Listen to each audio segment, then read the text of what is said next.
সাংবাদিকরা রিপোর্ট করে ব্যারিস্টার সুমন বন্ধুর বউকে শাড়ি দিলেন, বোঝা যায় বন্ধুর বউর সাথে আমার সম্পর্ক। মানে আমি ক্যারাস খাইতাম না, আপনারা ক্যারাস খাইলে খান, না খাইলে না খান। সেন্ট্রি, ওকে হাজতে বন্দি করো। 2 সেকেন্ডের ভিডিও ক্লিপসে এই মেয়েটি ভাইরাল।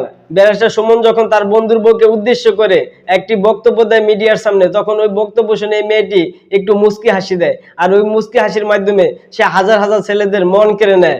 এখন এই মেয়েটি হাজার হাজার ছেলেদের ক্রাশ। আর ক্রাশ হবে না কেন ভাই? এই মেয়েটির যে হাসি, এরকম হাসি দেখলে সব ছেলেরা ক্রাশ খেতে বাধ্য। এই মেয়েটি ব্যারিস্টার সুমনের সহকারী আইনজীবী। শুধু সে সহকারী আইনজীবী না, সে একজন জনপ্রিয় মডেলিং এবং অভিনেত্রী। এখন আপনারা ভাবতে পারেন আমিও মনে হয় এই মেয়ের উপর ক্রাশ খাইছি। না ভাই, আমি ক্রাশ খাই নাই। এই মেয়ের 2টা বাচ্চা আছে ভাই, একটা না 2টা বাচ্চা আছে। এই মেয়ের ক্রাশ খাওয়ার লোক তো আছেই ভাই, আমরা ক্রাশ খাইতে যাবো কেন? এই মেয়ের স্বামী আছে, স্বামী ক্রাশ খাইবো এই মেয়ের উপর, আমরা ক্রাশ খাইতে যাবো কেন ভাই? এই ক্যারাস খাইতে গেলে তো আমরা পরকিয়া করলাম ভাই। আমি পরকিয়ার ভিতর নাই, আমি ক্যারাস খাইতাম না।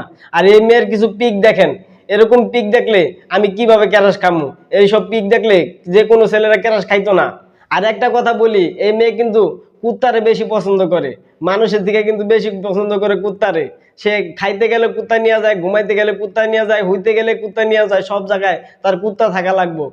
আমি এইসব দিকে কি ভাই আমি এর উপর ক্যারাস খামুনি? আমি ক্যারাস খাইতাম না। আপনারা ক্যারাস খাইলে খান, না খাইলে না খান, যা মন চায় তা করেন গা। জালমুড়ি কি না খাইবেন না কি খাইবেন খান গা। আমি ক্যারাস খাইতাম না। তো ভালো থেকে